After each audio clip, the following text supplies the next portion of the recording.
इसको बोलते हैं, क्या बोलते महाराज? गणगौर क्या बोलते? तृतीया गणगौर। हमारी माताएं जो गणगौर का व्रत धारण करती है चैत्र मास में नवरात्रि के टाइम में, हमारी माताएं जो तृतीया का व्रत धारण करती है,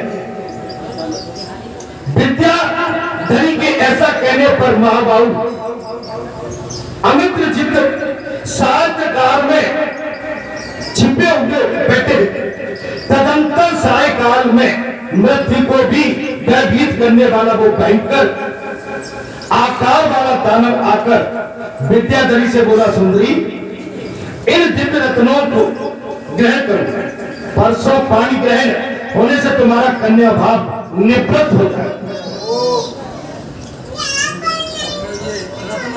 आप रत्नों को रखिए, कल प्रातः काल तुम्हारी सेवा के लिए सहस्त्र दासियां दूंगा। दिग्पालों के घर में जितना भी वैभव है वो सबकी तुम स्वामिनी ही हो जाओ। हे देवी, मेरी पत्नी बनने से तुम मेरे साथ दिव्य भोगों को उपयोग कर सकते। वो दानव बोला है, मेरी पत्नी बनने से तुम्हें स्वर्ग का सुख प्राप्त होगा। इस प्रकार प्रलाप करके वो दानव अपनी गोद में त्रिशूल रखकर उन्मत्त एवं निडर होकर सो गए। तब उसको सोया हुआ जानकर पार्वती के वरदान को याद करती हुई विद्या कुमारी ने मनुष्यों में श्रेष्ठ सर्वांग सुंदर तथा विष्णु भक्ति से सुरक्षित राजा को बुलवाया और दैत्य के अंग से त्रिशूल लेकर कहा, इसे ग्रहण कीजिए तथा इस दानव को शीघ्र मारा।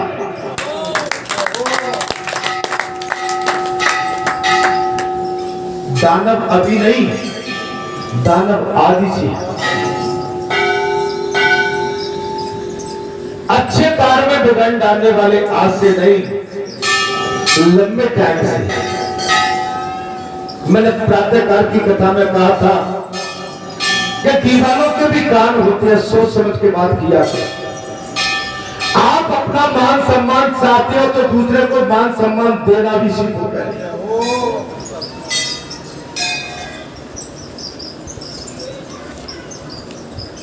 आप किसी महापुरुष सत्पुरुष अपने पिता स्वरूप, किसी देवता स्वरूप मनुष्य, माता, बहन, बेटी, ब्राह्मण, गौ, धन, आप किसी के विषय में कुछ भी कहोगे तो भी आपको कहने का हक नहीं। आप पहले अपने आप को टटोलो कि आप कहां बैठे। अल्लाह करने से कोई बड़ा नहीं होता है। और आज तो आपने प्रत्यक्ष देखी उदाहरण देके अभी तक से कबेश्वर में जो आदमी संत सभा में, पंच सभा में नहीं रुक रहा है तो अकेले में क्या रुकता है?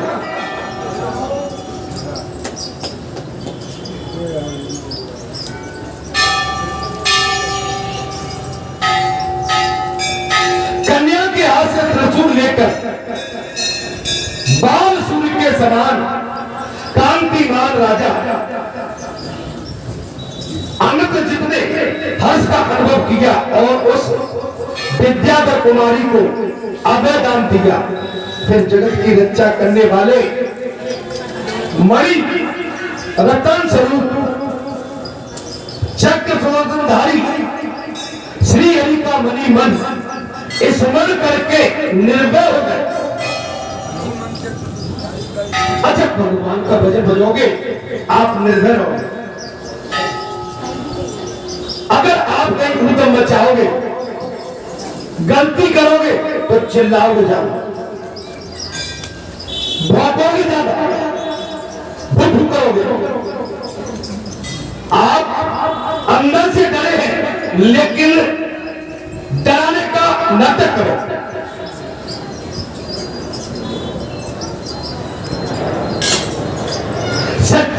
सामना हर आदमी नहीं कर सकता।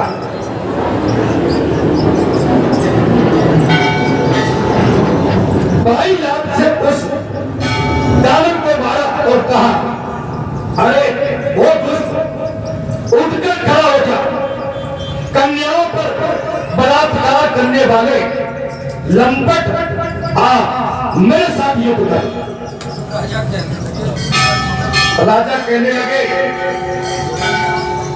सुशील कन्याओं के साथ बलात्कार करने वाले दुष्ट, आज मुझसे युद्ध कर। मैं सोचे हुए शत्रु को कभी मारता नहीं,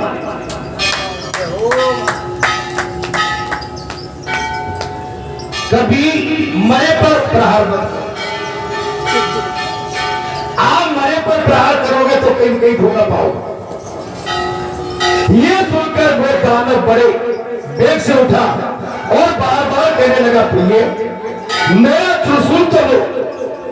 ये कौन है जो मौत के घर में आ गया है? मैंने इसे देख लिया, अतः आज इसकी आयु पूरी हो चुकी। ऐसा कहकर उस दानव ने राजा की छाती में बड़ी भारी जोर से मुक्का मारा। अच्छा, दुष्ट आदमी होगा ना तो वो प्रहार तो करेगा, माने चाहे पानी से करे चाहे हाथ पैर से करे। राजा के रक्षक भगवान थे, अतः उन्होंने उस आघात से थोड़ी भी वेदना का अनुभव नहीं किया। प्रयुक्त उनकी कठोर छाती से टकराकर दानव का हाथ ही टूटने सा लगा। तब राजा ने उसके मुख में एक तमाचा मारा। इससे दानव का सिर घूम गया और वो एक बार धरती पर गिरकर पुनः उठकर खड़ा। वो दानव जमीन पर गिरा है और गिरने के बाद वो पुनः खड़ा हुआ। किसी प्रकार धैर्य धारण करके उसने राजा से कहा, मैंने जान लिया तुम मनुष्य नहीं, मनुष्य के रूप में साक्षात विष्णु हो।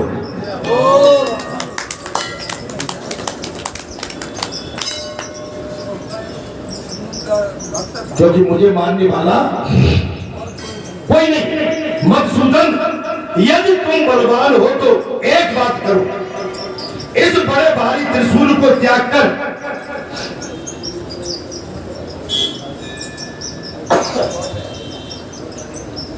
अपने आयुधों से मेरे साथ युद्ध कर।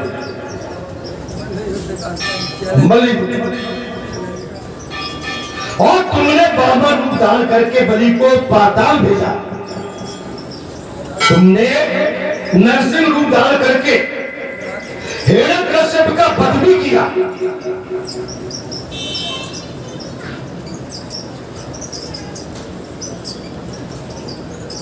तुमने ही जटाधारी राम रूप से लंकापति रावण को मारा था।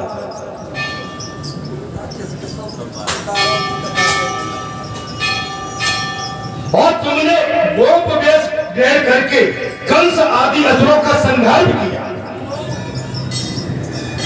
अच्छा, भगवान सब जानते, भगवान से कोई बच नहीं पाता। भगवान की लीला अपरंपार है। मध्य रूप से तुम्हारे द्वारा शंख आदि बहुत से दानव मारे गए। अच्छा, भगवान क्या है कि देखिए, राक्षसों का भी वध एक साथ नहीं किया, रावण का वध एक साथ नहीं हुआ, कंस का वध एक साथ नहीं हुआ, हिरण्यकश्यप का एक बार नहीं, शिशुपाल का भी एकाएक। मन भगवान पहले उनके पाप को बढ़ावा देता है। पाप को जब पाप अतुलनीय हो जाता तो वहां से उस जीव का विनाश भी तय हो जाता। मैंने कहा प्रातःकाल की कथा में कि हम कथा सुनने के लिए सब जगह जाते हैं, और कथा सुनने के लिए बालाजी धाम ग्राम बरठा में भी आते हैं। लेकिन हमारी जो वास्तव में हमारी बुद्धि में जो शुद्धि आनी थी वो आज तक नहीं आ पाई। हम फिर भी कहीं ना कहीं बात विवाद के घेर में पड़ जाए। आप 10 जगह जाओगे, बैठोगे, आपके मुंह से कहीं ना कहीं किंतु परंतु निकल जाएगा। आप और कुछ नहीं कहोगे तो कुछ तो कहने की कोशिश करोगे। अच्छा, भगवान इतने होशियार है कि भगवान अपने आप उसको निकलवा लेते।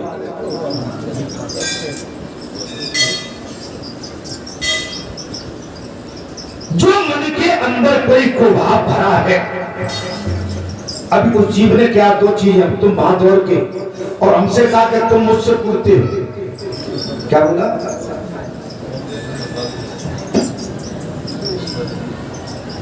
मेरा तूने कौन सा खेत काट लिया है? और तू तो भाई बहुत बड़ा सरपंच होगा कहीं का, माने मैं बताऊं भाई, मैं तो केवल यहाँ बैठता हूँ, मैं किसी की चौपाल पर भी नहीं जाता हूँ, जो तू मुझे दाव पे लगा देगा। और तुम तो, तुम्हारे तो मुंह इतने चालू है चारों तरफ कि तुम कहाँ क्या बोल जाते हो तुम्हें खुद नहीं पता।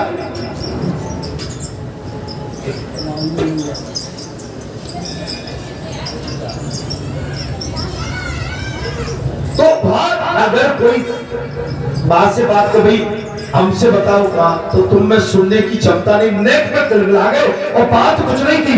अभी मैं और भी कुछ बात रखता तो मैं जानता हूं कि ये छत को छूने वाली बात आ जाए।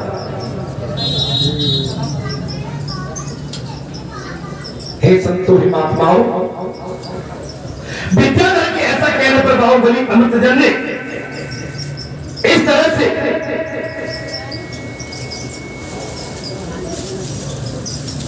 तुमने बाबर रूप धारण करके बलि को पाताल में भेजा, तुमने नरसिंह रूप धारण करके कश्यप का वध किया, तुमने ही जटाधारी राम रूप से लंकापति रावण को मारा, और तुमने ही गोप वेश धारण करके कंस आदि असुरों का संहार भी किया। मत रूप से तुम्हारे द्वारा शंख आदि बहुत से दानव मारे गए। मायावियों में अगर मैं तुमसे डरता नहीं,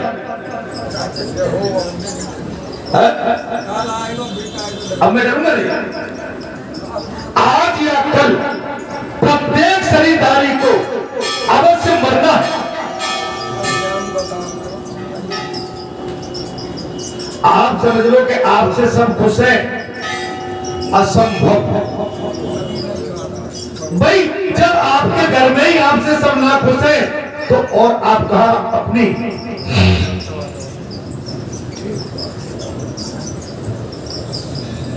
बात कर ली आती है भाई। कथा में तो आपको सत्य बोलना पड़ेगा, और कथा चलेगी तो सुनना पड़ेगा, और कथा में जो दृष्टांत आएंगे उन पर गौर करना पड़ेगा, और कथा में जो बात आई तो उसको समझना पड़ेगा।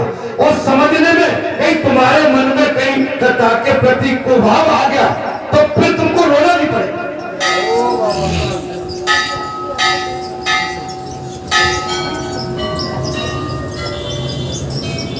तो क्या मैं कथा कहता रहूं? अब तुम देख तो रहे हो बीमारी बड़ी है, आप समझ सकते हो। जब बीमारी बड़ी हो जाती है महाराज, तो उसका इलाज भी बहुत बड़ा हो जाता है।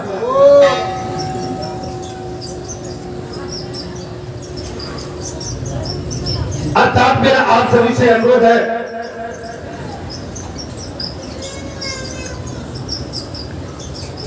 कि अब आप भी कुछ कथा कहना और सुनना सीखो।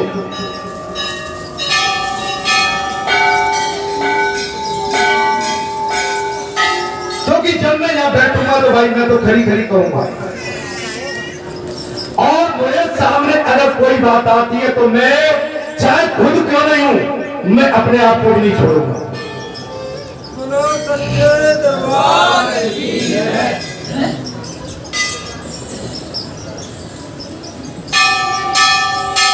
और जाते स्नान का घाट ही बिगड़ गया, तो फिर ऐसे स्नान से मतलब क्या? जिस घाट पर हम स्नान करने जाते हैं गंगा मैया समझ के, अगर उस घाट पर कहीं गंदगी कोई आ जाए तो ऐसे घाट पर रहना भी मैं जानता हूं कि मेरे लिए लाभकारी नहीं है।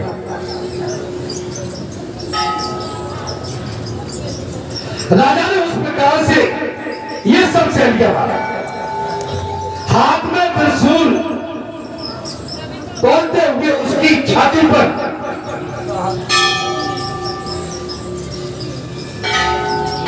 निशाना बनाया। त्रिशूल की मार खाकर दानव ने उसी क्षण प्राण त्याग दिए।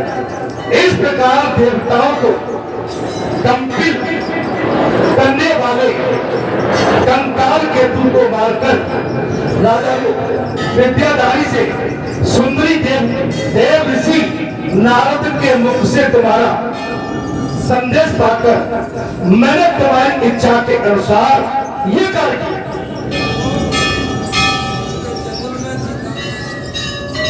दो चीज होती, आप सच्चाई के पथ पर चलेंगे, दानव भी आएंगे, संत भी आएंगे, मन तमाम तरह के जीव आएंगे। अब भाई आप अगर दानव रूपी के दानों को खत्म नहीं करते, उसके अहंकार को अंदर से, तो फिर तुम्हारा प्यास पीठ पर बैठना दिखता है।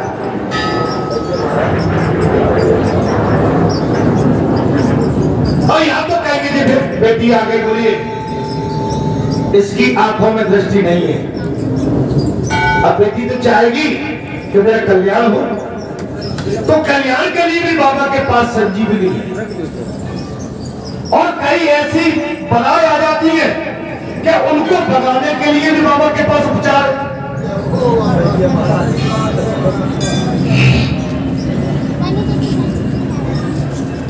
आप समझ सकते सामने देखो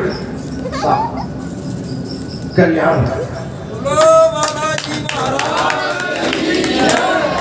इसलिए सब तरह का जीव आता है डॉक्टर के पास, सब तरह का जीव आता है। अगर डॉक्टर जो उसका घोर प्रतिद्वंदी है, विरोधी, अगर वो बीमार होके आ जाए तो उस समय डॉक्टर ये नहीं देखेगा कि मेरा घोर विरोधी है, डॉक्टर तत्काल उसका इलाज करेगा।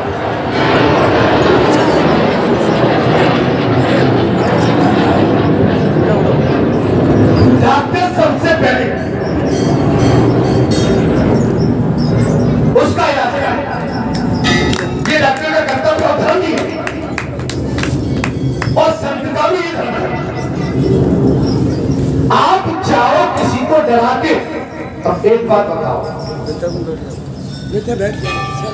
अगर कोई डराने के बाद धौंस देके तो ये तो अति होती है। आपने भी देखा क्या अखाड़ा मच गया नटराज देव, और उन्हीं की तरह कोई संसारी और होता तो बात और ज्यादा बढ़ जाती, लेकिन बाबा ने वो भी मर्यादा रखी।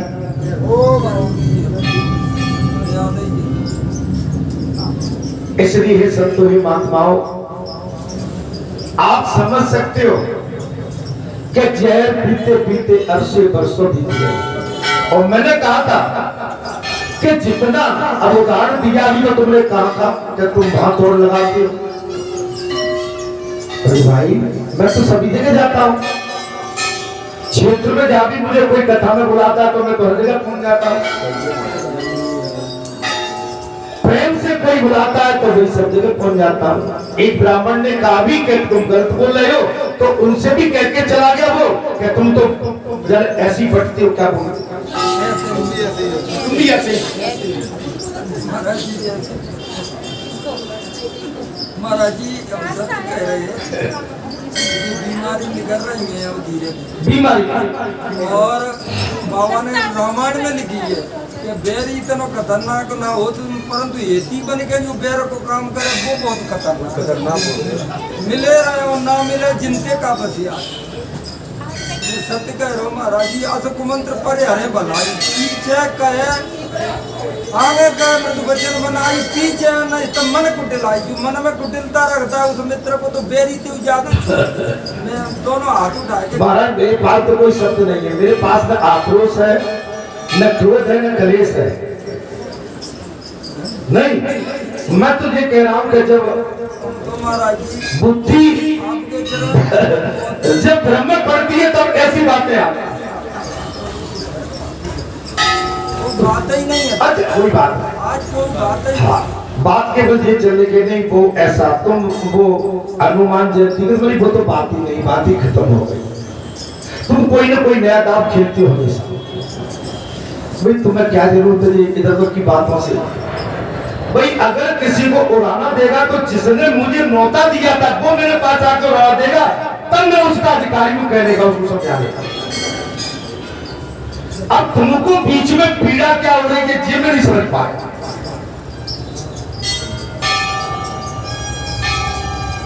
भाई वो व्यक्तिगत आके कभी मुझसे कहेगा तो मैं क्षमा मांग लूंगा, भाई मुझे क्षमा करना, मेरा मन तो बहुत था लेकिन मैं पहुंच नहीं पाया।